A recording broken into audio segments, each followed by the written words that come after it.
أعوذ بالله من الشيطان الرجيم. هو الذي أرسل رسوله بالهدى ودين الحق ليظهره على الدين كله وكفى بالله شهيدا. محمد رسول الله والذين معه أشداء على الكفار رحماء بينهم تراهم ركعا سجدا يبتغون فضلا من الله ورضوانا سيماهم في وجوههم من أثر السجود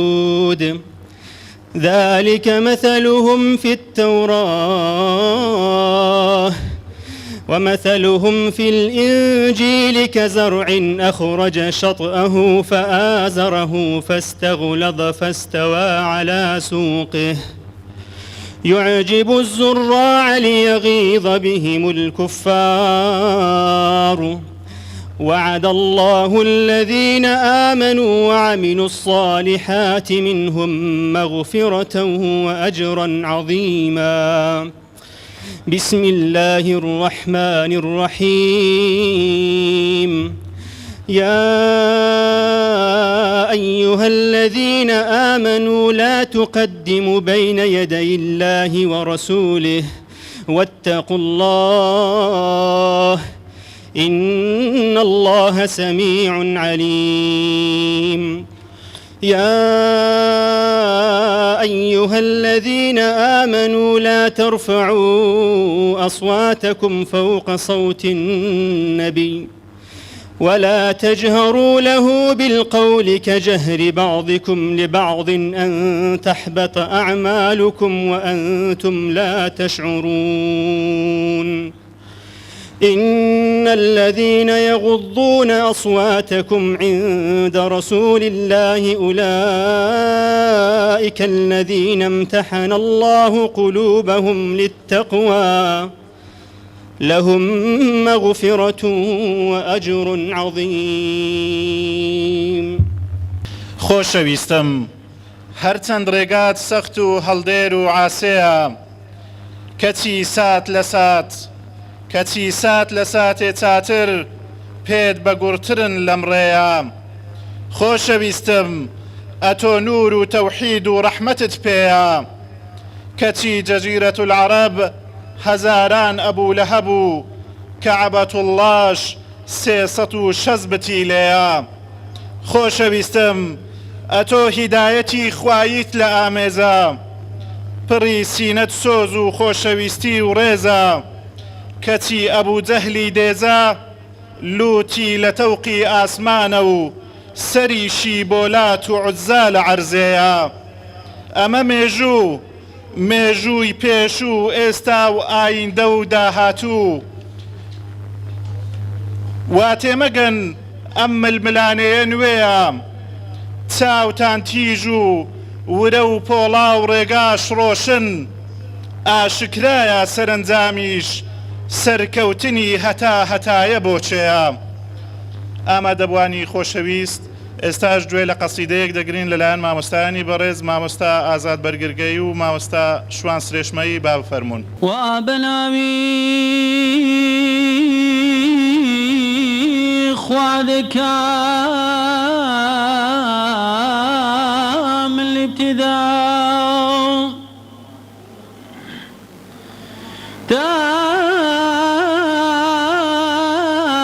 تاب أمري خوشويز باقتدام رحمتي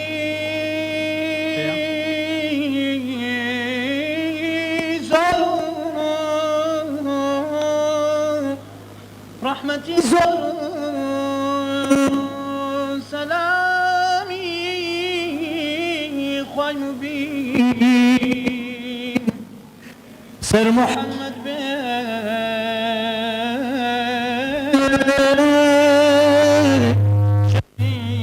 شفيع المذنبين هم لسار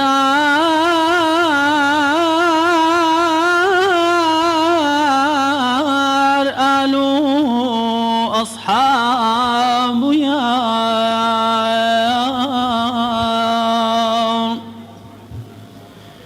تا قيامات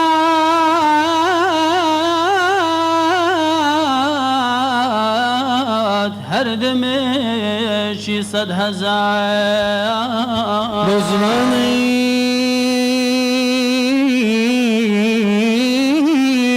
كردي يشير زبان محتي قولي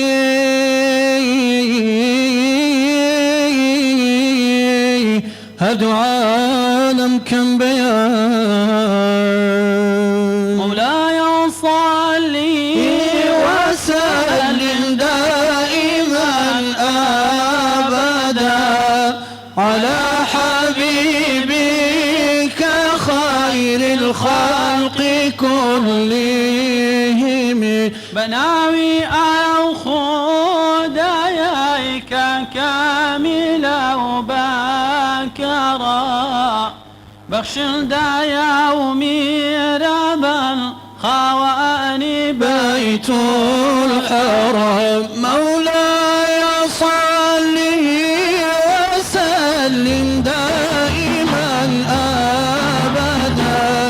على حبيبك خير الخلق كلهم واجبي إلهي لهي قيلت جيلاتي لو أشكى مولاي صلي كردو وبردي إلهي مولاي صلي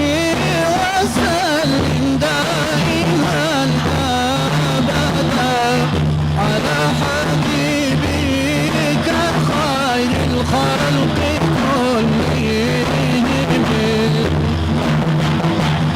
آمين تذكر جيراني بذي السلام مزجت دمعي جرى من مخلتي بدمي مولاي صلي وسلم دائما أبدا على حبيبك خير الخلق كلهم ربي مصطفى بلغ مقاصدنا واغفر لنا ما مضى يا واسع الكرم مولاي صلي وسلم دائما أبدا على حبيبك خير الخلق كلهم اللهم صل على سيدنا محمد وعلى آله وصحبه وسلم اللهم صل على حبيبنا محمد وعلى آله وصحبه وسلم اللهم صل على شفيعنا محمد وعلى آله وصحبه وسلم خۆشەویستم تاوگەی میهرەبانی خوایی خەرمانی نور و ڕۆشنایی ئاوازی بەسۆزی مارشی ئاسوودەیی و دڵنیایی ئەی هەوێنی ئاشتی و برایەتی و تەبایی ئەی سەر قافڵەی ژینی دنیا و ڕۆژی دوایی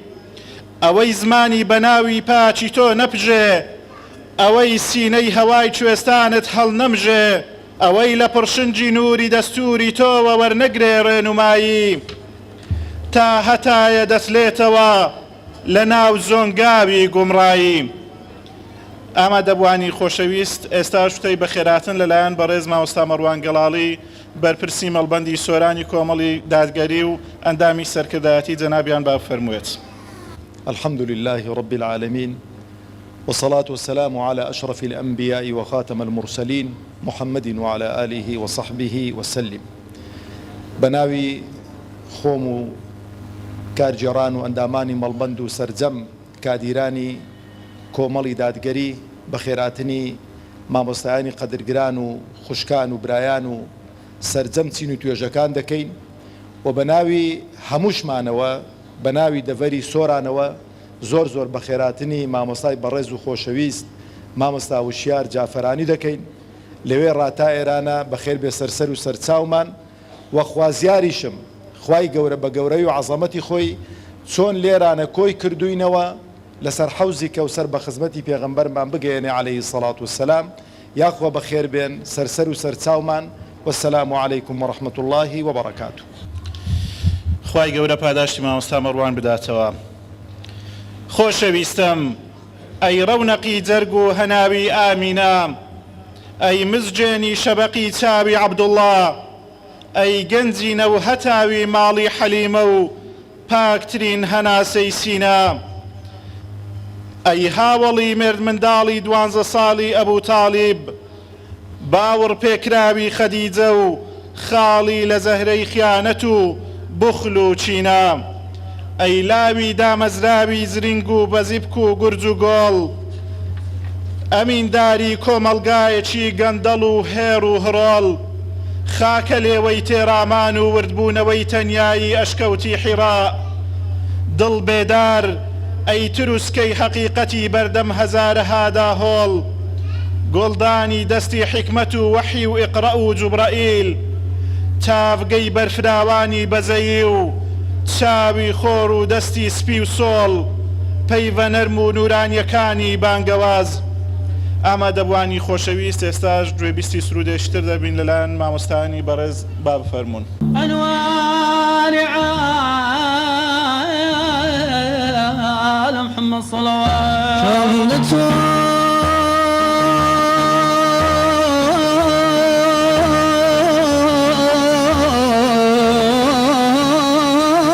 لبو معراج في بيشك شكرا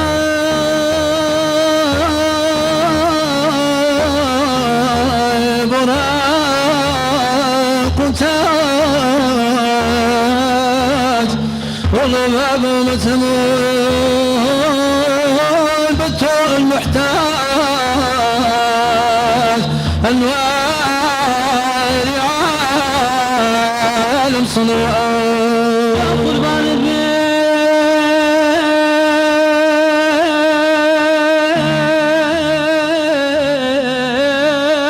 قربانك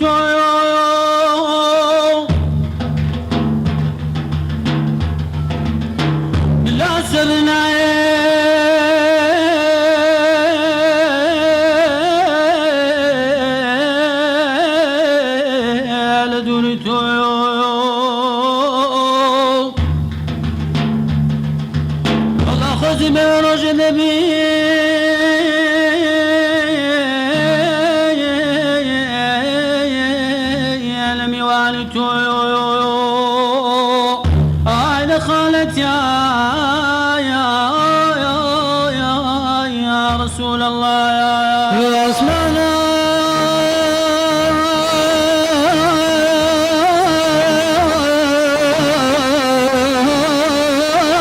تاخذ فلا محمد صلوات إن اخواني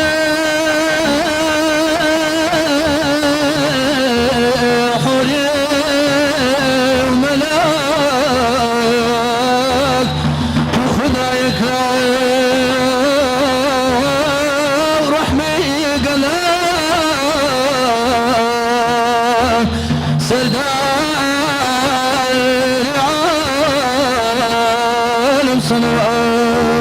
نتوشيد السوداء سري وانطر خيالات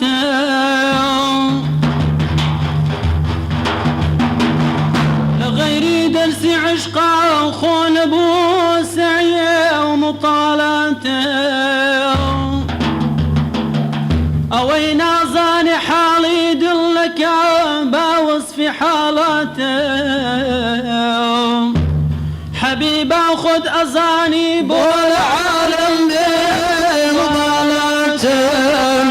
لا تقولي سين ريش ودري البيت سر بسوداتم وي بعيشو سر بسوداتم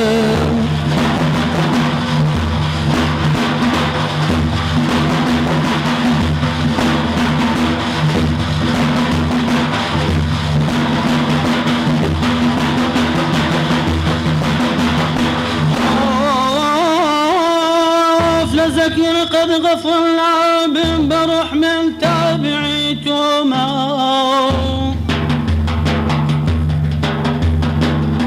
لذكرت قد نبم غافل برح من تابعيتما لعشقك مست سربستم همو خلقين بكالوما وكو بروان شيداتم اقرتي ببروبوما جياني من عشقي تو مزال غيرتي خوما صلوابو بمن داري لدرسي عشقي راهاتو وين درسي عشقي راهاتو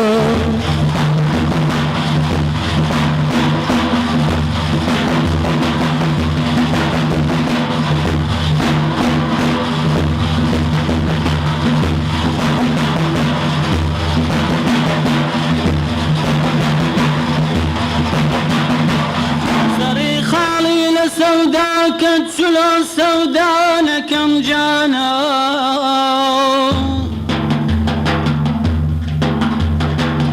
سري بازار أغيار يا محتاج كالاتهم أوي حالي نبيك اللاي لعشق مال سامانا سباقي جنقي أقرزاني لقرزانا نلاقي عشقي تقرباني انسلوا مالو درندانا وانسلوا مالو درندانا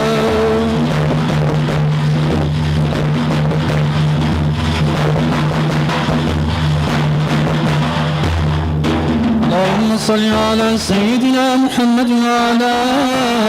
آله وصحبه وسلم اللهم صل على حبيبنا محمد وعلى آله وصحبه وسلم اللهم صل على شفيعنا محمد وعلى آله وصحبه وسلم خوای گەورە پاداشتی بەخێرتان بداتەوە. خۆشەویستم ئەی پێغەمبەر ئەی گەورە و سەردار و سەروەر پێشەوا و پێشڕە و ڕابەر تۆی خۆشەویست ناڵە و نزوولە و هاواری تێکڕای چەوساوانت دەبیست تۆی خۆری هیدایەتی حەق ڕۆشنبوونەوەی سەراپای تاریچیەکانت دەویست تۆ ئەو پێشەوا و پێشڕەوەی چەپکێک گوڵی سەدە و زەمانی زێڕینا بوویە هەڵگری پەیامێک وێڕای تەقەلای نەمان و بغز و بەرپەزدانەوەی بێپسانەوە بێترس و تێڕامانەوە بەبێ لە خەیاڵدابوونی گەڕانەوەی دەروا و لە بەرە و پێشچووندا ڕەوتی کاروان و ڕەوڕەوەی ئامادەوانی خۆشەویست ئێستاش گوێبیستی و تەشیرینەکانی مامۆستای بەڕێز دەبین مامۆستا وشیار جافەرانی جەنابیان بافەرموویەچن. يا رحمن يا رحيم الحمد لله رب العالمين والعاقبة للمتقين والندامة للظالمين وصلى الله على سيدنا وشفيعنا ونور أبصارنا محمد وعلى آله وصحبه أجمعين. عاشقانی ئاینی پیرۆزی ئیسلام عاشقانی ڕێبازی پاک و بێگەرد و پیرۆزی ئیسلام عاشقانی مەدرسەی ڕەسوول اللهی ئەکرەم عەلەیهی الصەلاة وەسەلام دوای سوپاس و سایشێکی فراوان و بێپایان بێ ئەندازە بێ سنوور ئەوەندەی خوا پێی خۆشە بۆ خوای تاک و تەنیا و بێشەریک و هەروەها داواکردنی لێشاوی ڕەحمەتی ئەو خوا میهرەبانەی قوربانی بم کە میهرەبانیەکەی بێسنوورە و خۆی نەبێ کەس نازانێت چەندە برژێ بەسەر ئارامگا پاک و پیرۆزەکەی نوری چاومان ڕێنیشاندەری دنیا و تکاکارمان لە دوا ڕۆژە خوا بەرشفاعەتیمان خا پێغەمبەری ئەکرەم عەلەیهی السەلات وەسسەلام لە مەدینەی منەوەرە و بۆ سەر گیانی ماڵ و خێزان و یارەکانی و شوێنکەوتوانی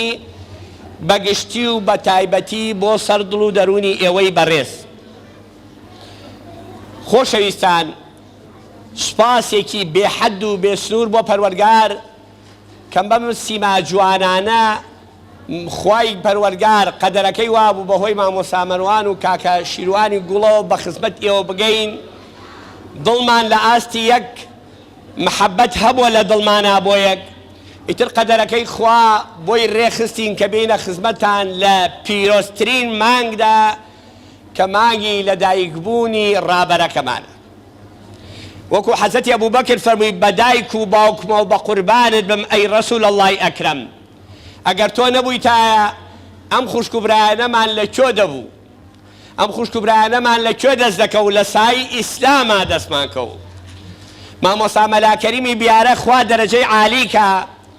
دەفەرمێ پرسیاریان لێ کرد فەرمیان مامۆستا ڕۆژی و شەوی لەیلەتولقەدری کۆتایی مانگی ڕەمەزان گەورەترە یا مانگی مەولودی پێغەمبەر و ئەو ڕۆژەی کە پێغەمبەر تیادا لەدایک بووە فەرمووی ڕۆڵە کوڕە شیرینەکانم خانمەکانی کورسبان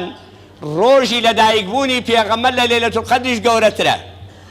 فەرمیان چۆن مامۆستا وا دەفەرمووی فەرمووی خوا لە قورئان فەرموویەتی لەیلەتولقەدری خەیر من ئەلفی شەهر بەهۆی چیەوە بەهۆی نازڵبوونی قورئانی پیرۆزەوە کە هاتۆ بۆ سەر دڵە پاکەکەی پێغەمبەر کەواتە ئەگەر پێغەمبەر نەبوایە قورئانیش دانابەزی کەواتە ڕۆژی دووشەممە لەو ڕۆژەش گەورەترە بۆیە لە ئیبن عەباسیان پرسی ڕەزا و ڕەحمەتی خوای لێبێ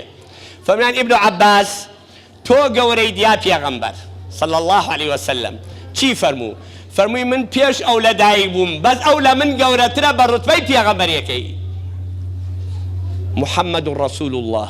وما محمد إلا رسول ما كان محمد أبا أحد من رجالكم ولكن رسول الله وما أرسلناك إلا رحمة للعالمين ورفعنا لك ذكرك ما شاء الله يكم باي إسلام يكم لدرقادان من بو إسلام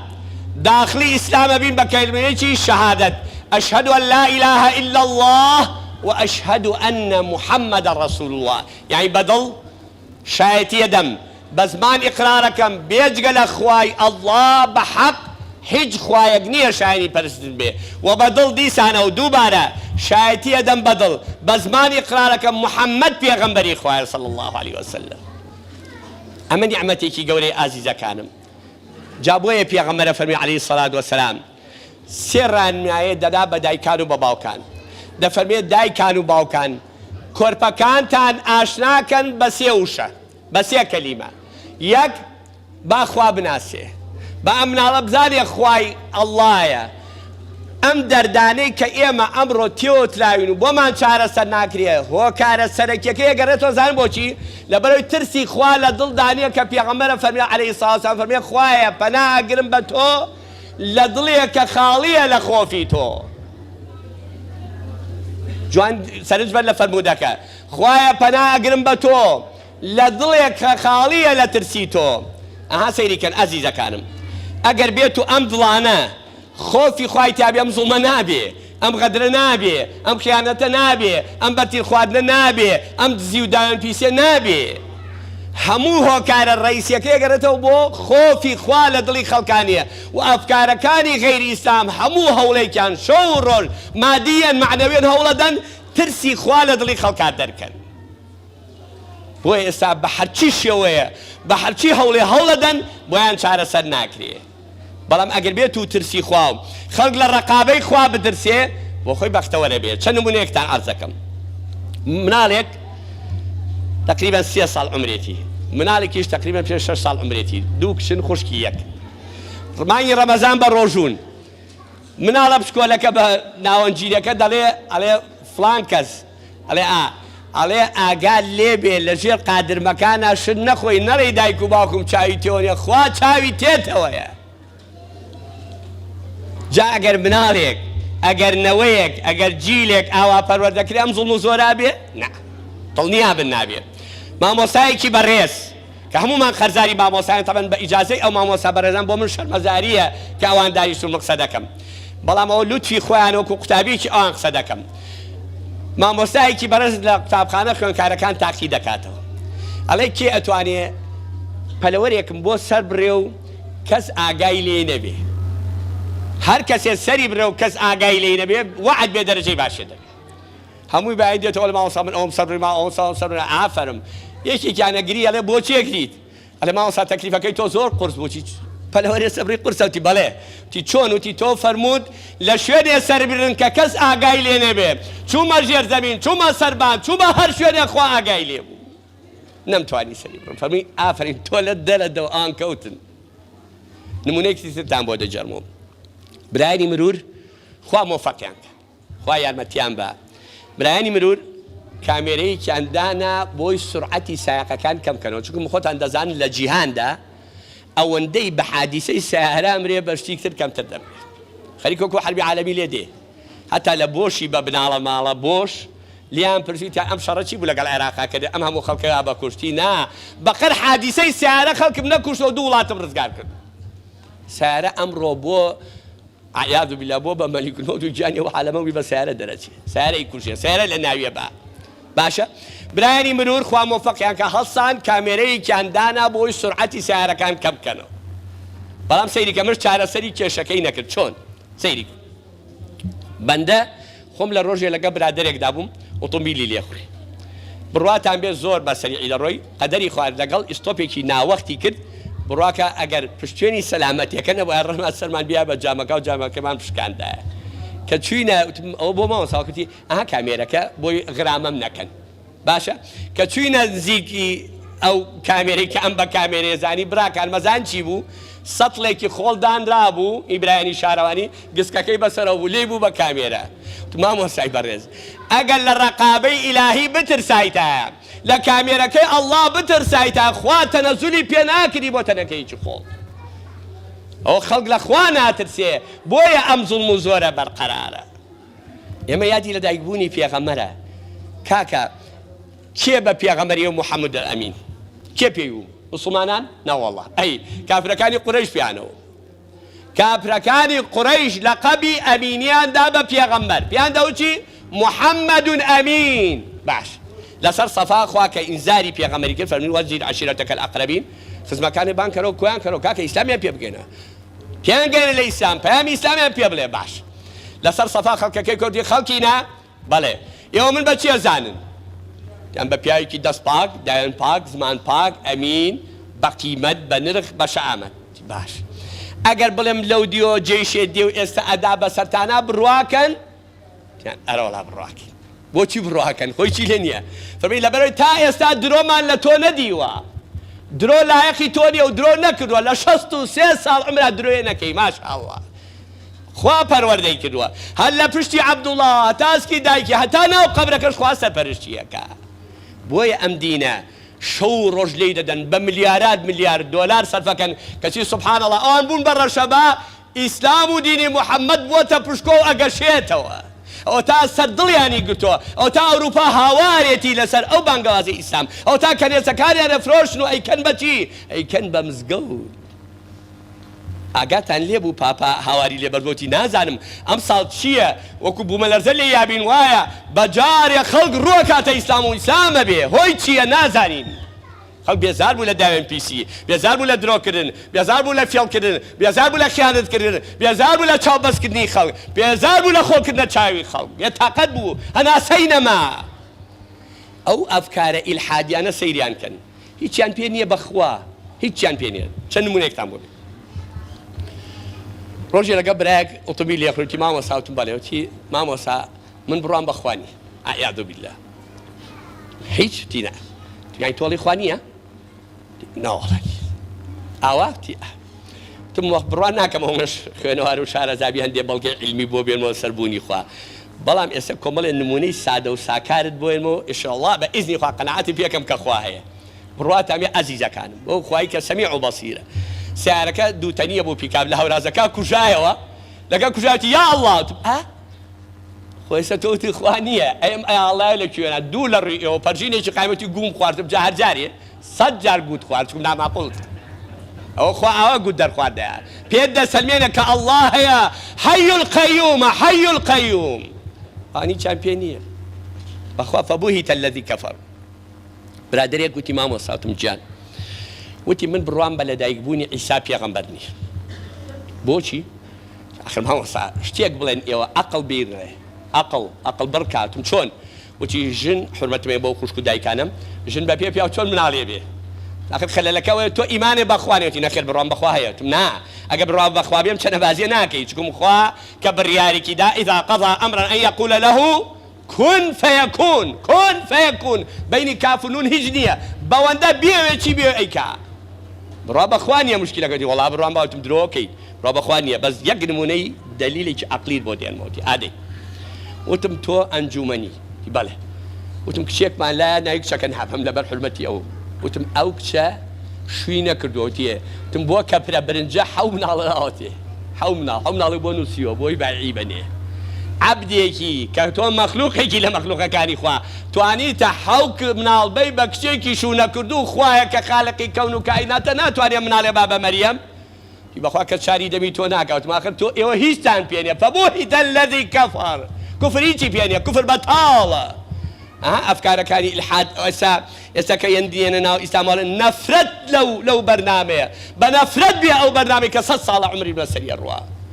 پەشیمانم کاڵک بە ئەژنۆی خۆمەشکێم بە دەگمەن هەیە ناڵێم نییە چکم بڵێم نییە ڕێ بێویژدانی بکەم ناڵێم نییە بەڵام لە هەزار لە ملیۆنێک نابینی 100 کەس لەم دینە مرتەد بێتەوە ئەگە لی تێگا ئەوە ناوەی کە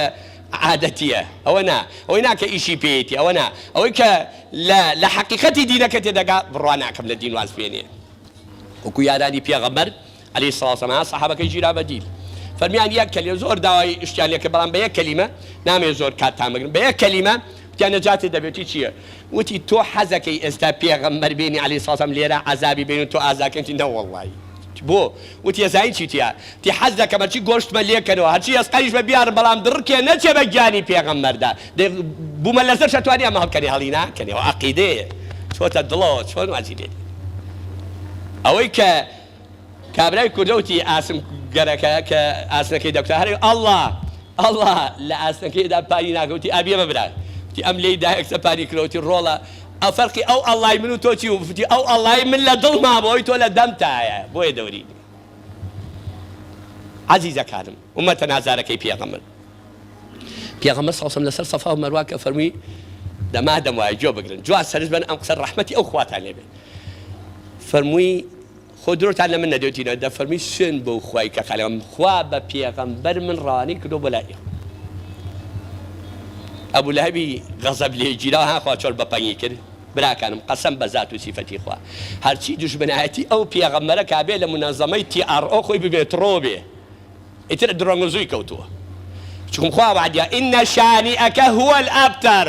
ئەوە وعدی خوایە هەرچی لەگەڵ مەدرسەی ڕەسوڵ الله شان بە ئەبێ ڕسوا بێ هە لە دونیا لە قیامەتیشە تووشی عەزابی قورسە بێ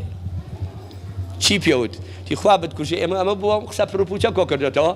خوا جوابی دایەوە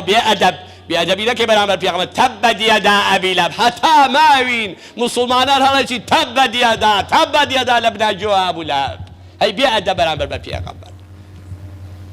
باشە دوایی ئەم بانگەوازە دەستی پێکرد خۆتان دەزانن 23 ساڵ پێغەمبەر دنیای کرد بە مەیو ماستی مەکردی بەجەرگ مەیانی هەمووی کردە خوشک و برا تەفرەقە و ناکۆچی و دووبەرێکی و ئارێ هیچی نێش هەمووی کردە برا هەرچی بێتە لا ئیلاهە ئیلەڵڵاه محەممەد سەرفرە ئەزە بۆ خۆی باش ئەم قسەکەم لەسەر ئەم خاڵەیە پێغەمبەر سەڵسەڵ وفاتی کردووە مسەلیمە پیا بوو وتی من پێغەمبەرم پیانەوەچی مسەلیمەی کەزاب هەی لەم پێغەمبەرە ناویشانێکی جوانیە مسەلیمەی کەزاب جا کەزاب بێ جۆرە بێ پێغەمبەر بێ باشە ئەم ئەحمەقانە حاشا لە ڕوویەوە ئەم جەماوەرە کەللەپوتە ئەخری وا لە جەماوەر کورە جەماوەری وای لە سەماوەر خراپتر بۆچی چاکە ئەمری نەمێنێ جەماوەری وای لەگەڵ ناحەقایە خۆشەر نییە حەقە لا جەماوەر جاری وایە حەقەکە لا تاقە سەختێکە پێغەمبەران یەک تاقەشە حەقیشان لا بووە جەماوەر لەسەر ناحەق بووە کاکە خۆشەر نییە جەماوەر یا بەسەر دەڵێ زۆر و کاکە زۆرە و بۆرە بەعمل نایە هەڵەیە داماوە سەرگەردانە باش سەی سبحان الله سبحان الخالق وتیان ئەمە موسەلیمەی کەذاب ئەمە محەممەد الئەمین ئەی باشە ئێوە خۆتان دەڵێن ئەمە محەممەد الئەمینە ئەمەش موسەلیمەی کەذابە ئەی بۆ نایەن بۆ مەدرسەکەی محەممەد ئەمین چیانەوە وەکو ئەو جەماوەرە کەللەپوتە حاشە لە ڕیۆ ئەنوو چی ئەنوو ئێمە درۆکەی موسەلیمەمان لە ڕاستیەکەی پێغەمبەر پێخۆش دەیچی لەو ئەحمەقێ تاکەی ئەوەی تر عەقلی لەدەستداوە عەقلی لەدەستداوە ئەڵێ من درۆکەم پێ خۆشترە لە ڕاستیەکە داوێن پیسەکەم پێ باشترە لە داوێن پاکە دەست بە مەشروب و عەرەقەکەم پێ باشترە لە دەست بە دەستێژ و قورئانەکەی تۆ چی لێەکەی چۆن قەنەعەتی پێیەکەی نایکە جا لەوەرە شەرت نییە جاری وا هەیە ئینسان تاقە شەخصێکە ڕاستە لەسەر حەقە جاری وایە کۆمەڵێکی زۆریش لەسەر باتڵە بە قورباندا ئازیزەکان خوای وەسفی ئەم پێغەمبەراکە یعنی کاتێمە کێشەمان لەسەر پێغەمبەر نییە عەلەیهیسسەلام هیچ ئەوەی ویژدانی هەبێ یەک زەڕە ویژدانی تیابێ گلەی لە پێغەمبەر نییە محەممەد ئەمین باش کێشەکە ئێمەین مشکلەکە ئێمەین خەڵک لەبەر من لەبەر فلان لەبەر کاک حاجی لەبەر فلان نوێژ خوێن لە مزگەوت دوورەکەوێتەوە لەبەر پێغەمبەر نییە ئینەوە کەس حەدی نییە جورئەتی ئەو بکا بڵێ من پێغەمبەر وایە ناتوانێت ئیلا مەگەرێکی زۆر بێ ئەدەبێ سنوور بەرزێنە بەداگمە نەویش هەیە باشە خەڵک لەیی لە ئێمە هەیە ئینە تۆ وەرە سەیریکەن ئەمەی کە پێغەمبەر کردوێتی خوا فەرمێ وەما ئەرسەلناکە إلا رحمة للعالمين ئەم عالەمینە زای کێوکێ جێبێتەوە براکەم عالەمی جن عالەمی مەلایکەت عالەمی ئینسان عالەمی حەیوان عالەمی نەبات عالەمی جەماد هەمووی لەژێر ئەم ئاەتە جێبێتەوە چەند نمونەیەک زۆر بەسەریعی ئەمە عالەمی مەلایکەت سڵاوەتیان لە دیاری پێغەمبەر اللهم صل على سيدنا محمد وعلى آل سيدنا محمد خوا خۆی سڵاوەتی لە دیاری پێغەمبەر تەکلیفەکان لە پیرۆستترین مەخلوقی کە مەلایکەتەکانە فەرمێ ئەوش سڵاوەت بن لە دیاری پێغەمبەر إن الله وملائكته يصلون على النبي يا أيها الذين آمنوا صلوا عليه وسلموا تسليما صلوات إلى دياري في اللهم صل على سيدنا محمد وعلى سيدنا محمد أما يك سيدك دوم عالمي جن سورة يكمل القرآن هاي جنة جنة كان هات جوان القرآن كيف يغمر أجر جنة كان يشوف كم دو طائفة كان مسلمان طائفة كان سل شاو قمران أما عالمي جن ديت سن عالمي إنس أو تعالى خواق بزيابة خواق اليد بزيابة بانجواز نية حزب نية لمسر أرزع عمري بشتها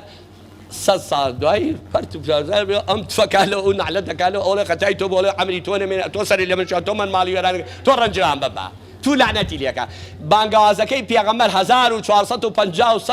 سال بسر امر رسالته روز بر روز وکو پشکو اگشیتو استا اسلام لبهاری کی ترى الى اوروبا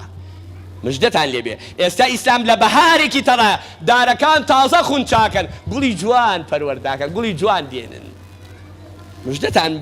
برایکی نووسەر خوا بەرەکەت خاتە قەڵەمەکانەی هاکە ئیسلام گەڕایەوە دینی ئیسلام دینی خوایە دینی مەلاوشار و ئەحمە و مەحموود نییە دینی ئەڵڵایە حتا حیات لەسەر ئەمەرزا بێ ئەڵڵا هەر هەبێ بێ دینی خوا هەبێ بێ قورئان هەبێ بێ ڕیسالەی موحەممەد هەبێ پێتان خۆشە پێتان ترشەکەی خۆتانە ئەم کەونە ئەم بوونەوەرە ئەم ژیانە بەدەستی خالقی ئێمەیە ئێوە هیچتان بەدەست نییە هەمووی بەدەست خالقەکەی ئێمەیە هەمووش تانێرە بۆ لا خالقەکەی ئێمە کاتە ئەمە عەزەمەتە 1 ملیار و تقریبا 600 ملیۆن دەڵێ ئەشهەدو ئەن لا إله إلا الله ئەشهەدو ئەنە محەممەد ڕەسوول الله ئەم ساڵ لێ وڵاتە 5 ملیۆن نفوس بەشداری یادی لە دایکبوونی پێغەمبەری کرد مژدەی خۆشە سوید رووسیای ڕوڕەش رووسیا گەورەترین مزگەوت پێرار وتی گەورەترین مزگەوتی لەسەر ئەرزا لە ناو رووسیا کرد لە جەرگەی ئیلحادە لە جەرگەی بێبڕوایی و بێ نەفامیدا گەورەترین مزگەوت لە جیهانە لە رووسیا دروستکراوە سوید ئەڵمانیا بەریتانیا بڕۆ بزانە چۆن بوژانەوەیکی ئیسلام دەبینی ئیسلام لەو پەڕی ترۆقیدا خەفەت نەخۆن بیلەوە نەکەنەوە ئیسلام هەر سەربەرزە ئیسلام هەر بەختەوەرە ئەوەی لە ئیسلام دوورە سەرشۆڕ و خەفەتبار و شەرمەزارە ئەمە عالەمی ئینس عالەمی جن عالەمی مەلایکە باشە اینجا عالەمی حەیوان سبحان الخالق سبحان الخالق حيوانەکانی شایەتیانە دا محەممەد پێغەمبەری خوایە حیوانەکانیش حیوانەکانی عالمی حیوان هیچ حیوانی بێئەدەبی نەکردو بەرامبەر بە پێغەمبەر ئەزانن حیوانات هاتوو سکاڵایان لا پێغەمبەر کردووە عەریزەیان داوە بە پێغەمبەر ئەی ڕەحمەتەن لیلعالەمین داوای حەقی خۆمانەکەین لا تۆ حەقمان بۆ وەرگرە چەند نمونەیەکتان بۆ بە سەیری کە لە عالەمی حیوان صلواتێکمان دێ اللهم صل على سيدنا محمد الذي أنشق القمر وانطق الجمل كأسوال دياري أو بيغمر كمانجي لذكر أنجا حشترها هشكاتي لاكر بيغمر صلى الله عليه وسلم كشو مدينة أو إلى مالي من بو إلى مالي من كز دقنك أو كز دليل أخونا حشترك لكو واستعي مش ليوست خوابري بيكردوا حل سنتاي إبراهيم ملعون كيسي كعبة بالروخين أو صاد دبابة وأنا نبو باشا دبابة وأنا نبو سبحان الله بفيلكان أنيس كعبة بالروخين ككاتية فيلكان زيقونا ولا كعبة فيلش جوران هبو كود دبابة شون رود بنبى دياري كعبة بالروخين سبحان الخالق خوي تبارك وتعالى بجهازي كي بيترب تكرو بدلي فيلك نكيفيل أو مالي منا أو كعبي محمد المصطفى أمتكيتي نيروخيني سەری خۆی بە خەڵتانی خوێندا بۆی بەردێکی کەعبە نەڕوخێ خوا ئەو موسڵمانە بێغیرەتانە بکا بە قوربانی ئەو فیلە کێساڵە مزگەوتەکە جا بابی خوا بۆ قسە ناکا ئەی خوای تۆی بۆچی ملهوڕ ئەی تۆ بۆچی چاکی وازای خوا پەکی کەوتە سەر جەنابی نامبارەکی خوا پەکی نەکەوتە سەر تۆ ئەوە تا لێی بەزیاوێ یەک ڤایرۆسی خستە سەرم ئەرزەوە هەموو سەرزی پێر لە قانووە بە یەک فار یەکێ لە کۆرۆنا یەکێ لە لادا یەکێ لە هیندی یەکێ لە سینی یەکێ لە تاد نازانم ئەمریکیە ئەی بۆ زمانی براو بڵێ جوندی ڕەحمانە جوندی ڕەحمان گۆڕیوێتی مەلایکەتەکەی گۆڕیوە لە هی بەدر هێناوێتی کردوێتی بە ڤایرۆس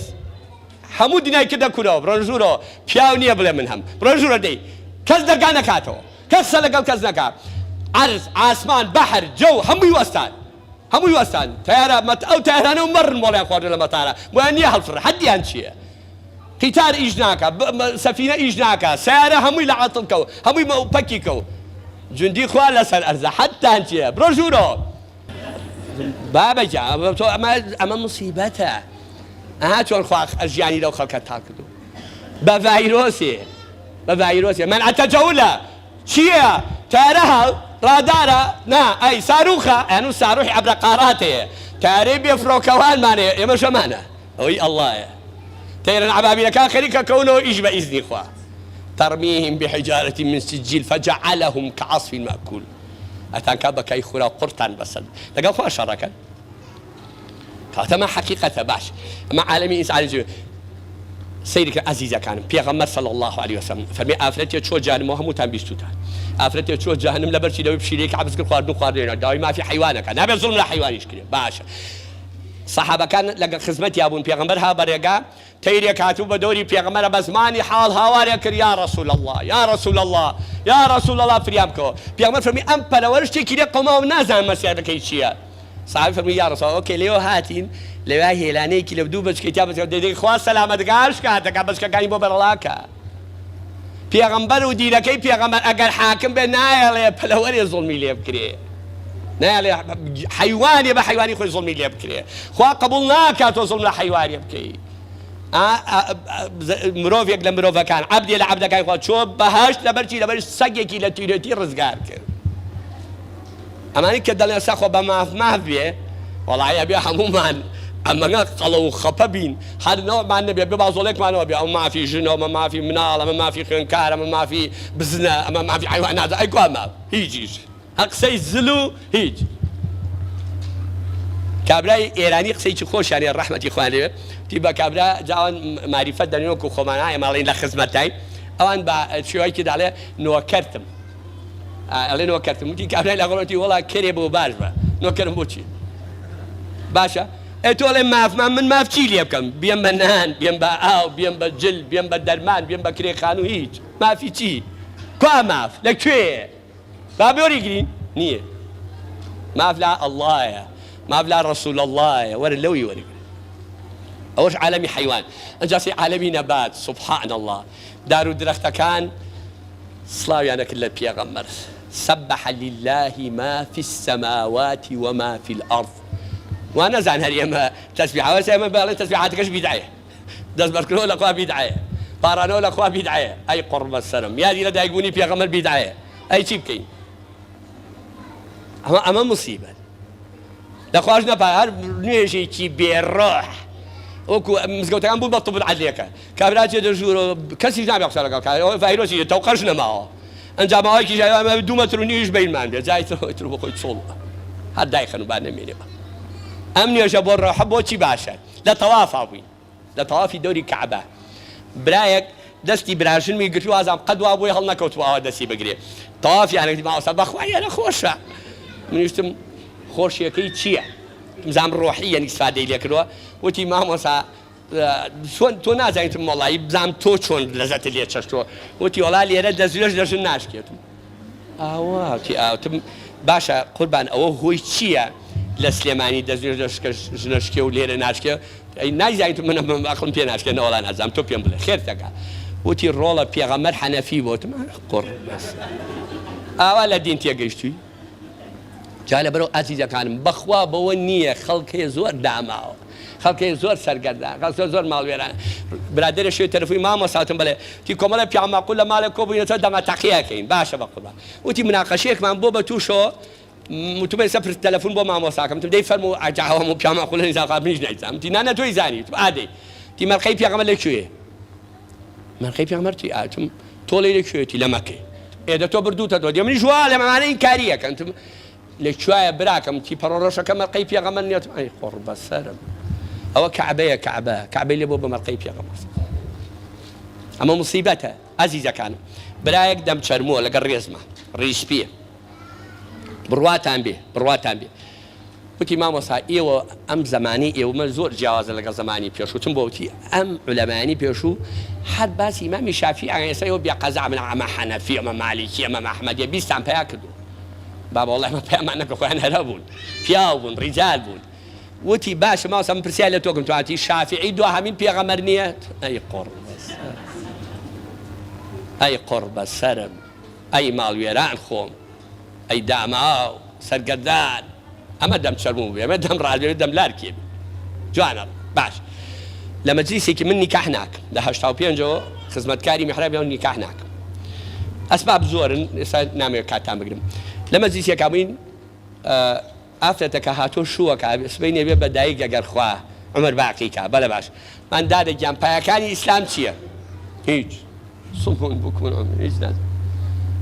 دایەکە پایەکانی ئیسلام هیچ وتما دایکی بانک دایکی وتم دایە ئەم کچە تۆی بەشوو سبەی نەبێ بە دایک قوربە سەرمە خۆ نازانێ پایەکانی ئیسلام چییە چۆن نازانێتم ئەی دەوتان نایڵێتی شەرم لە تۆ کاتم لە من تیاتم حەزەکەم نەچمە دەرەوە وەرە خۆ پێشیکەوە با بۆمان بڵێ تی ئەبوو بەکر و عومەر و عوسمان و عەلیتم ئەی خوا ڕووی تۆ سپی نەکاوە ئەبوو بەکر و عومەر و عوسمان خەلیفەی ڕاشیدی یا پایەکانی ئیسلام حیف و ئەسەف ئومەتی پێغەمبەر صلی الله علیه و سلم بڵێ من موسڵمانم نەزانێ پای ئیسلام چییە بڵێ من موسڵمانم ناوی پێغەمبەرەکەی نەزانێ بڵێ من موسڵمانم نەزانێ قورئان چییە نەزانێ شەرع چییە نەزانێ دین چییە نەزانێ ئیسلام چییە حیف و ئەسەف بەداخەوە زۆر بەداخەوە پێشنیارێک دەکەم برایەک نامیلکێکی نووسیوە هەڵ بن دەستان کرد زۆر هەرزان بە 2000 پارەی کیلۆی ترێ باشە نووسا پێغەمبەرەکەت بناسە معلوماتێکی جوان لەسەر پێغەمبەر لەسەر خێزانی لەسەر مناڵەکانی لەسەر زاوەکانی لەکوێ لە دایک بۆ لە شەوە فاتی کردووە با ئەم مناڵە کاکە پێغەمبەرەکەی بەلاوە غەریب نەبێ با ئیسلامی بەلاوە غەریب نەبێ با نامۆ نەبێ ئەسەفە بەخوا جێی داخە کە بڵێ من موسڵمانم و ئومەتی پێغەمبەر مناڵەکە بێ ئاگا بێ لە ئیسلام هەر لەم مەنتیقەی ئێوە قوتابخانەیەکیان مقابلە کرد وتی ماشەڵڵا پۆلی وامان هەیە سیتە لە بەیتیا هەر سینای محەممەدە ماشاءڵڵا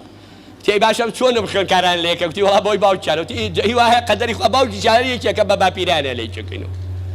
ێ باشە محەممەدە نابێ بزانێ محەممەد یانی چی محەممەد چێ بۆ ناونراوە محەممەد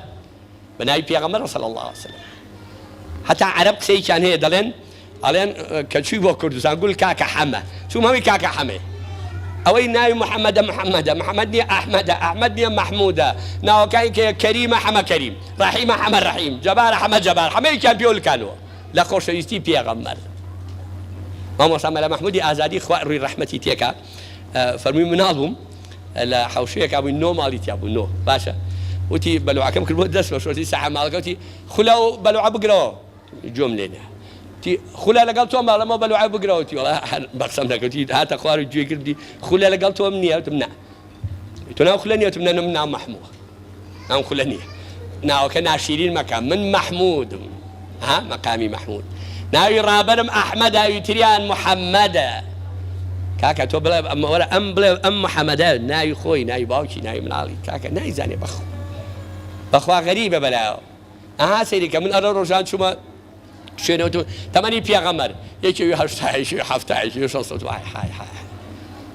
مالو يراني وندامت بو خومان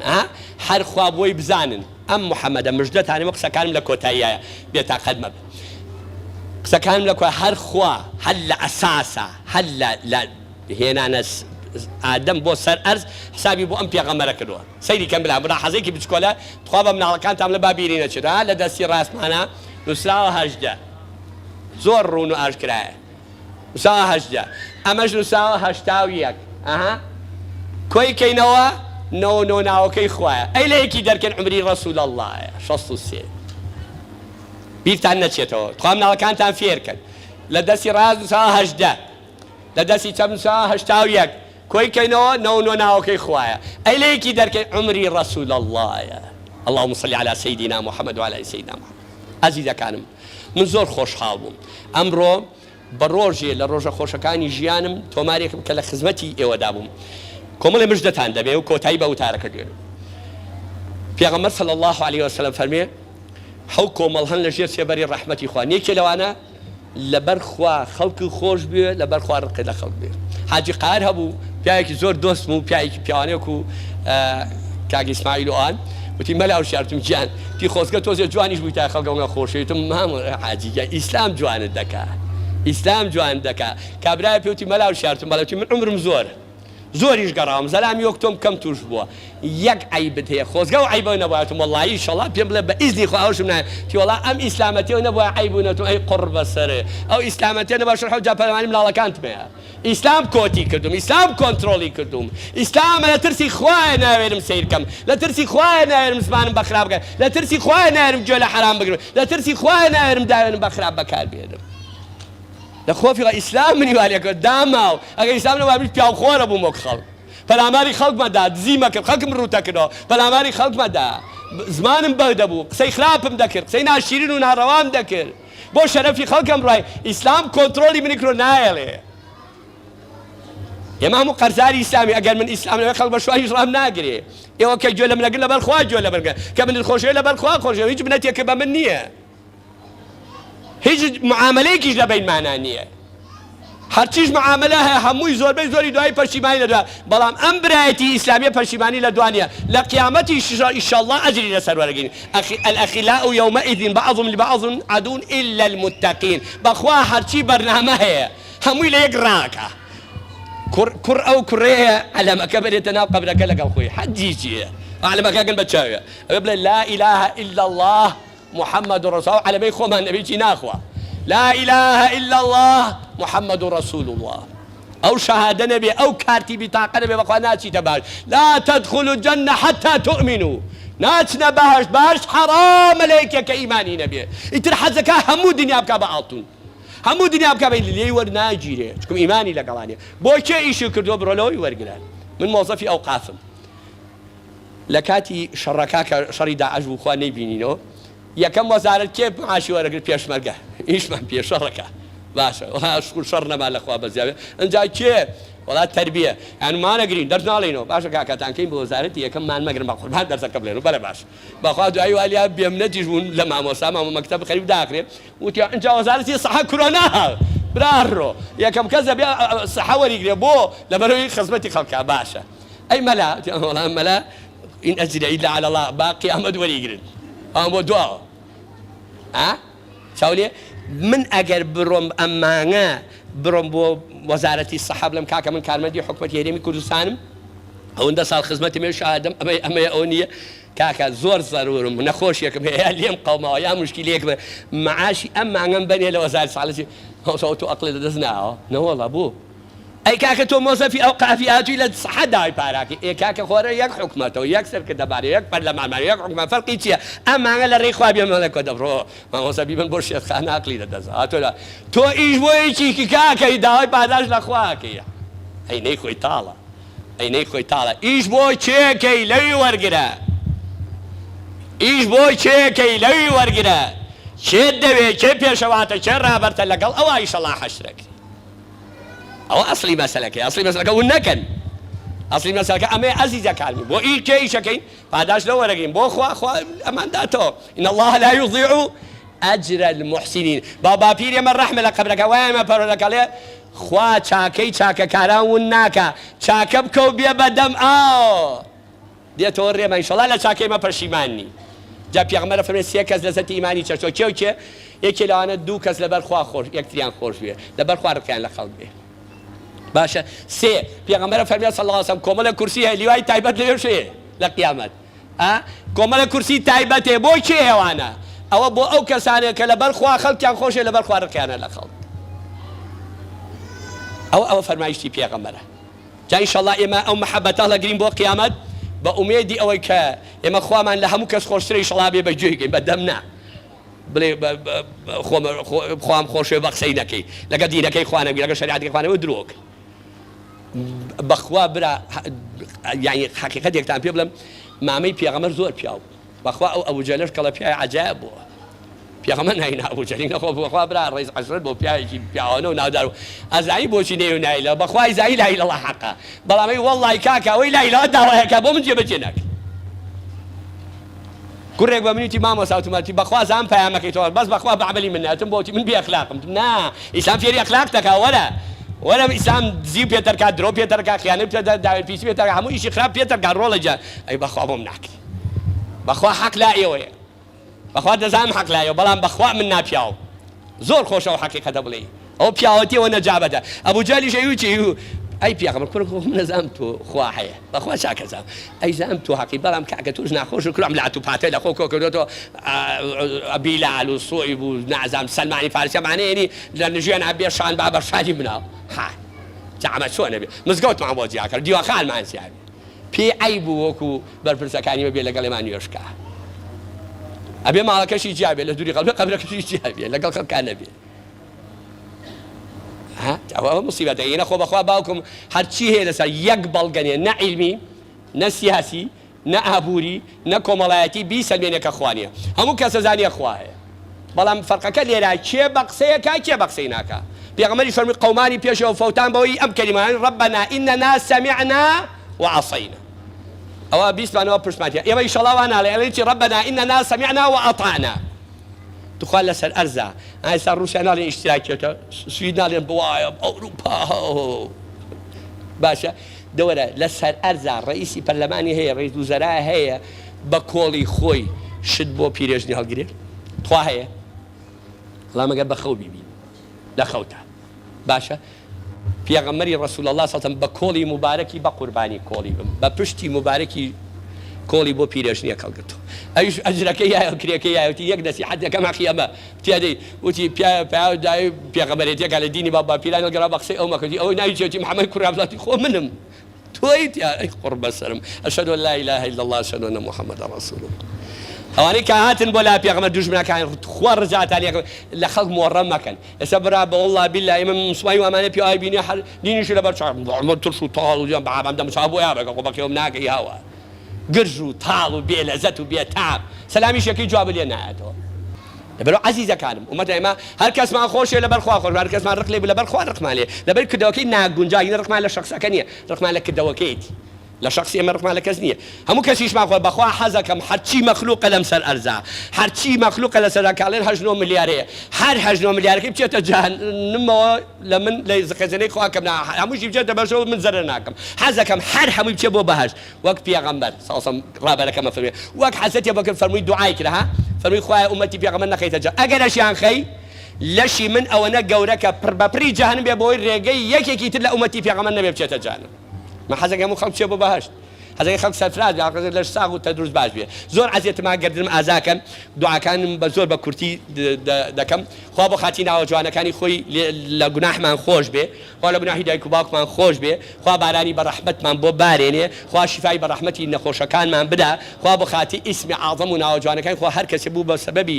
ناساندنی ئێمە و گەیاندنی ئێمە بەم خوشک و برانە خوا بۆ خاتی گەورەی خۆ نامەی عەمالی بەدەستی ڕاستی بیتێ خوای ئەم برانیش کە هاتوون گوێ لە ئێمەگن لەبەر خاتی تۆ ئەمانیش و ئێمەش و ئەوانیش خوا بۆ خاتی ئیسمی عەظەمی خۆ لە فیردەوسی عەلا بە دیداری خۆت و ڕەسوول الله شادمان کەی ئەم مناسبە یادی لە دایکبوونی پێغەمبەر سەڵام خوایە بۆ خاتی ئیسمی عەظەمی خۆ یا حەی و یا قەیوم یا ئەرحەمە الراحیمین یا ئەرحەمە الراحیمین ئەم مانگی مەولودە نەڕوا تا بارانی بە ڕەحمەتمان بۆ بارێ تا کانی و کارێز و شی و چەم و دۆڵ و بیرەکانمان بۆ پڕ لە ئاو لە ڕەحمەتەکەی بارانی ڕەحمەت بێ غەزەب نەبێ خوا غەزەبمان لێ نەگری خوا بۆ خاتی ئیسمی عەظەمی نەخۆشی شیفای بێ ئەوی گیرای بۆی ڕزگارکەوە قەرزی بۆی دەبکەوە مشکلەی بۆی حەلکەوە شوی نەکرۆ شوو بکەوە ژینێ ناژن بێنێ ئەوی مناڵی بێتێ ڕەحم بە ڕیش پێکانمان بکەی ڕەحم بە گەجە جوانەکان بکەی ڕەحم بە خوێندکار و قوتابیەکانمان بکەی ڕەحم بە دەستگا ئەمنیەکانمان بکەی خوایەوەی کە پارێزەری دین و ئەم وڵاتەن حەز بە سەربەرزی ئەم دینە و ئەم وڵاتاکە خوا سەربەرزی دنیا و قیامەتیاکەی هەر کەس دژمنی ئەم دینە و ئەم میلەتە خوا هیدایەتیان بەی چاکی بن ئەگەر چاک نابن یا ڕەبی خوا بەو ڤایرۆسە ڕای تو بەعەدیەکان بکەی لە کۆڵ ئێمەیان کەیتەوە یا ڕەبی خوا هەر کەس چاکە مۆفەقی هەر کەس خراپە چاکی کەی یا ڕەبی خوا سەبرمان بێت یا ڕەبی خوا بەسەر نەفس و شەیطانی بەدکارە زاڵمان کەی بۆ یەک تاقە لەحزە نەمان دەیدە دەرسی چەپەڵی خوا مەغروور نەبین لە خۆمان بایی نەبی کارەکانمان بۆ ڕیا نەبێ تەنها و تەنها مەبەستمان ڕەزامەندی تۆ بێ خوای لێمان ڕازی بی ئەو بیتاقەی یا بە ئەسحابی پێغەمبەر ڕەزا و ڕەحمەتی خوایان رضي الله عنهم ورضوا عنه ذلك لمن خشي ربه أولئك هم المتقون لو قايمان أو ما تمار كي خوا بو خاطر أوجب باش كي بن سيمان الجهنم بدور ما خي خوام كردستان ما لمؤامرة شيكان لغير شوين لتقدر لنا حزان لبيدين لظالم لاستمكار خوا بي باريزي لسحري ساحرة ملعونة كامل على كامل باريزي يا ربي خوا لشيطاني ملعون ما باريزي زفر ما بيني بو خاتينا وجوانا كان يا رب العالمين للرحمة خو بيبش مع مكة شفاعتي بيغمر جان صاصا بيبش مع مكة شفاعتي قرآني بيروز وما رمضان شهيدان بيبش مع مكة خوا عاقبتمان بخير كي خوا عاقبتمان بخير كي خوا عاقبتمان بخير كي خوا دوري اسلام جريتو ان شاء الله خوا ابو خاتي قوري خطو عصبتي خطو ناوجوار كي لعذاب قبر بان باريزي خوا اخر كلام كأم دنيا فاني بيجيلين لا اله الا الله محمد رسول الله به خواله جر رحمتي خوتا كومان كيتو بابهش شاد كي لجهنم بدور مان كي لسر حوزي كوثر بدستي برجولكاني تشامان رابري دنيا وتكاكار مال قيامتها محمد المصطفى عليه الصلاه والسلام لسر حوزي كوثر تير او مان كي يا رب العالمين يا رب العالمين خوا داماي دنيا وقيامت انسان بحرمت بادب بدين خوانا ناس تشاو بيس دس بيس شال بيس مان بيس ساحري ملعون نشتباز وجادوباز خوا بمان باريزي خو ما معلوم نال يا رب العالمين يا رب العالمين من بخير كي رحمة وبركة خود دابر سر أم مجلسة سر أم شعراء سر أم كردستان شيرينة كما بدي بيغمران وأولياء وبياو شاكان بخوا لهمنا راحت لهمنا خوش بي بارزي خوا بخاتي قوري خود أو فيروسش يا رب العالمين جندي خوتي مع كيد ما وبرواما يا رب العالمين بيكي بأسباب هدايتي أو كسانك شاني هداية أنا شك شاني هداية يا ربي خوا بو فيروس نجاتي البي لكل إيمان كيتو آمين آمين ورحمة الله صلى الله على سيدنا محمد وعلى آله وصحبه أجمعين والسلام عليكم ورحمة الله وبركاته أودت زوش رأفة رحمة دبارك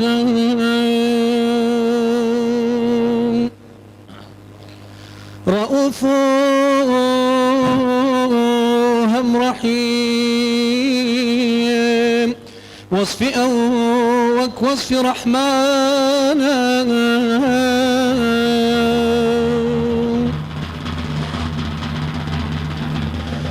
هدى لو ذكر فكرا قد نكا غافر زبان دور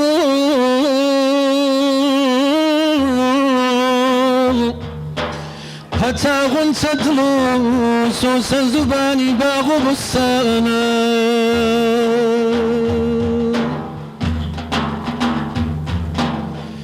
لقى المحزي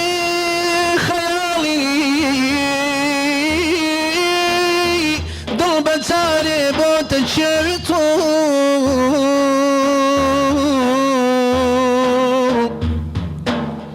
لكن وصفي جمالي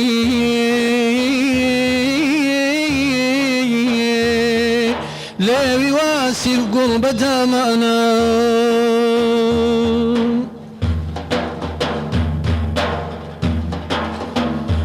جلال شوكتي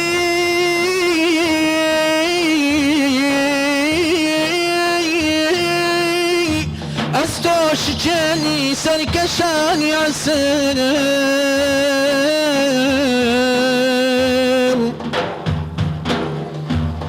جمال تلعتي جوهر قسادي ظلمة استانا ظلمة استانا وصلى الله على أوباء يحر نوري علم عرفانا وصلى الله على أوباء يحر نوري علم عرفانا كذا شغورنا كغير علم الله سبحانه كذا شغورنا كغير علم الله سبحانه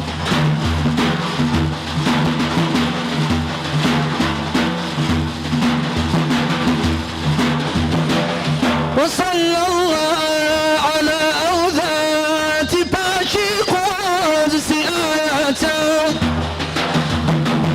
وصلى الله على أوذات باشي قدس آياته كأخلاقي بسندي داي جنابي حي منانا كأخلاقي بسندي داي جنابي حي منانا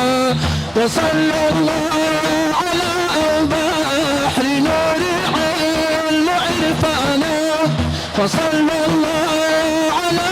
بحر نور علم عرفانا كذا شغورنا كغير علم الله سبحانه كذا شغورنا كغير علم الله سبحانه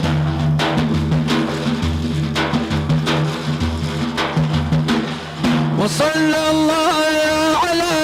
حضرتي صاحب كمالاته وصلى الله على حضرتي صاحب كمالاته كأعلام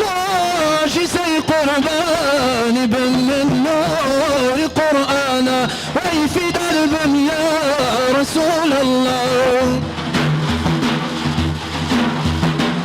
وصلى الله على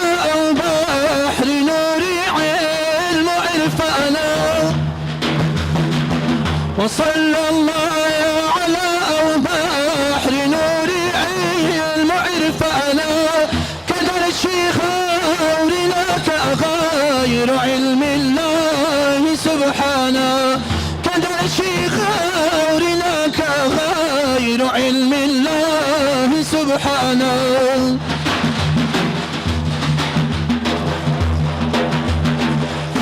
بخير بروج ميلادي محمد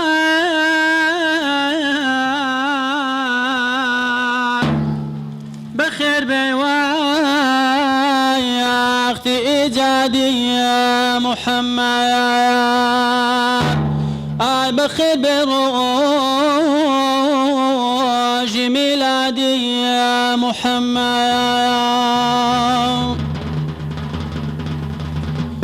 بخير بآن ورتاكي زمانا زمانا بخير بطاهر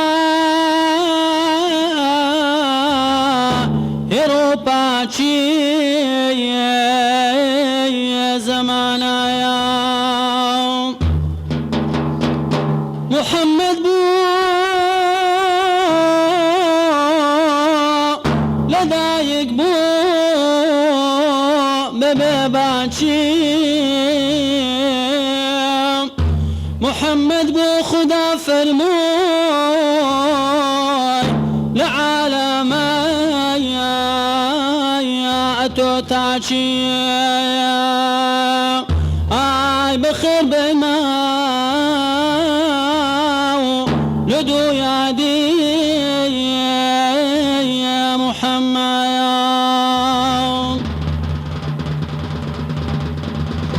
محمد ما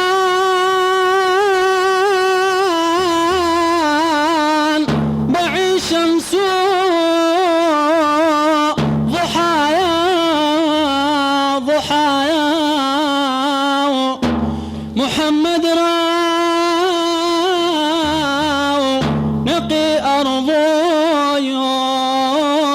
سمايا آل بدر دي ظلم الآيا ودوايا آل بدر دي ظلم الآيا ودوايا قايله يدهودك بايد السبا بلا سباتا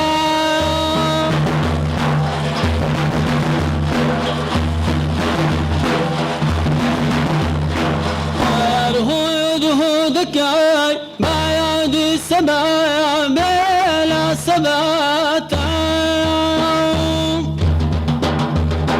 قاير تختي سلاي مالي عي خاتا هواتا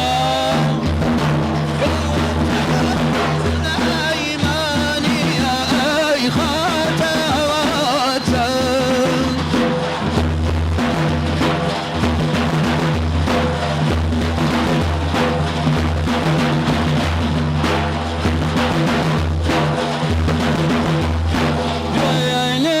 نفسي بوي بعتر خاينا يتيني هينا كسبانا يا مي مشكيني وفاتا هينا كسبانا يا مي مشكيني وفاتا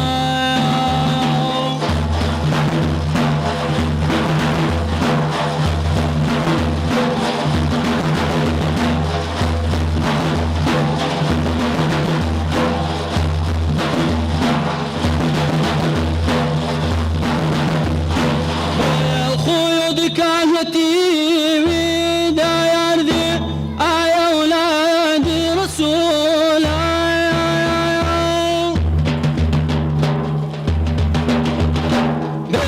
خيود كانتي ويدا يرضي يا ولادي رسول لا يصدر فراموش مكان طيوبي خداتا يصدر فراموش مكان طيوبي خداتا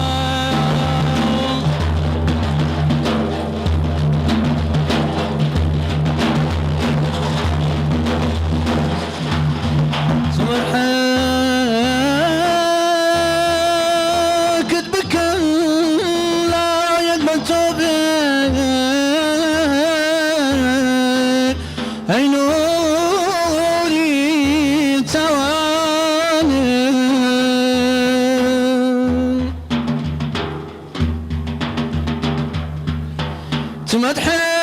تمدحك كذبك لا يقبل توبي أي نوري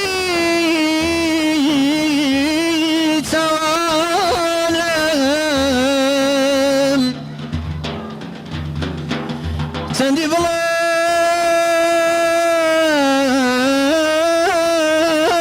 هشتاك مو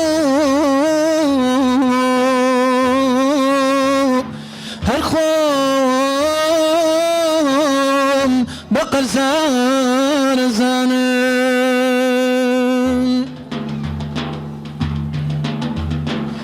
مني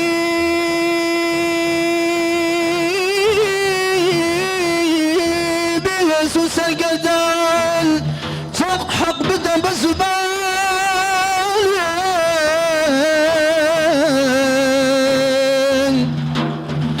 because في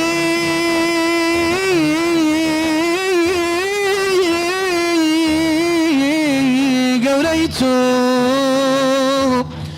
قربان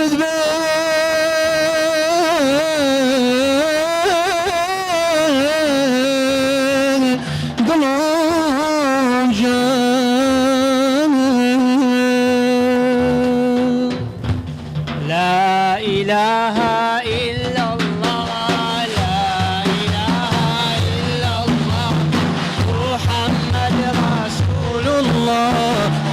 عليه سلام الله محمد رسول الله عليه سلام الله لا إله إلا الله لا إله إلا الله محمد رسول الله عليه سلام الله محمد رسول الله عليه سلام الله قرآن رهباني دينا الكسر إذا فوتوا قرآن رهباني دينا الكسر إذا فوتوا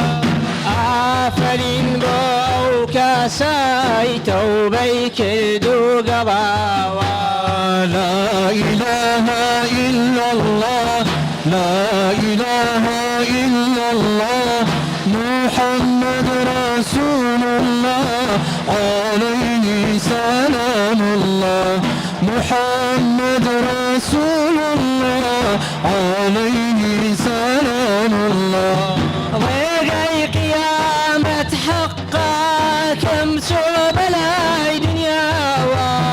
رقاي قيامة حقا كم صوب لاي دنيا داويشي نفسانية داويشي نفسانية بو إيمان ددن راوا لا إله إلا الله لا إله إلا الله محمد رسول الله عليه سلام الله محمد رسول الله عليه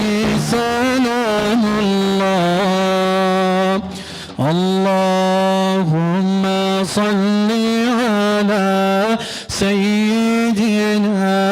محمد النبي الأمي وعلى آله وصحبه وسلم اللهم صل على حبيبنا محمد النبي الأمي وعلى آله وصحبه وسلم اللهم صل على شفيعنا محمد النبي الأمي وعلى آله وصحبه وسلم خوای گەورە پاداشتی بەخێرتان بداتەوە. ئامادەبوانی خۆشەویست لە کۆتا بڕکەی ئاهەنگەکەماندا هۆنداوێکمان هەیە لەلایەن دکتۆر بێستونەوە پێشکەش دەکرێت بافەرمووی. پێغەمبەرێکی بۆ ناردین مەدەحکراوە میهرەبانە. شێری ئەمڕۆم لە ژێر ناونیشانی بمانکەن بە هەڵم دەبینەوە باران بە لێزمە دەبارین لە گوند و شاران بمانکەن بە جۆگا دەچینەوە ژێر خاک دەبین بەکانی و هەڵدەقولەین زۆر چاک بمانکەن بە ڕێچکە دەبینەوە ڕێگا لە بۆ گشت مرۆڤێ لە ڕاستی تێگا بمانکەن بە دروستکە دەبینە بروسکە کارمان ئاوایە وا ڕۆشنایی دروستکە بمانکەن بە چرکە دەبینەوە ڕۆژگار مێژوو دەنەخشێنی ڕێک بە چەشنی نیگار بمانکەن بە تاک تاک دەبینەوە کۆکۆ دەبین بە سەفسەفە یەکگرتووی نێوخۆ بمانکەن بە پاییز دەبینەوە بەهار دەبین بە گوڵزار ڕووچوو وەک ڕەگیدار بمانکەن بە دیلێ دەبینەوە سەرۆک حکم دەکەین ئاوا سەرۆک دەبێ بە گەڕۆک بمانکەن بە تریفە دەبینەوە مانگ جیهان دەنەخشێنین بە جوانترین ڕەنگ چونکە شوێنکەوتەی پێغەمبەرین ئاسۆ ڕوونە و پرشنگیش بەرین ئاسۆ ڕوونە و پرشنگیش بەرین. خوای گەورە پاداشتی دکتۆر بێستون بداتەوە. ئامادەبوانی خۆشەویست لێرەدا کۆتایی بە ئاهەنگەکەمان دێنین. خوای گەورە پاداشتی هەموو لایەک بداتەوە کەوا ماندوو بوونتان کێشا و ئەزیەتتان کێشا ئامادە بوون لەم ئاهەنگە. خوای پەروەردگار بۆتان بخاتە سەرتای تەرازووی چاکەکانتان و لەگەڵ پێغەمبەر صلی الله علیه وسلم هەموو لایەک حەشر بکرێن. وەسەلام عەلەیکوم وەرەحمەتوڵڵاهی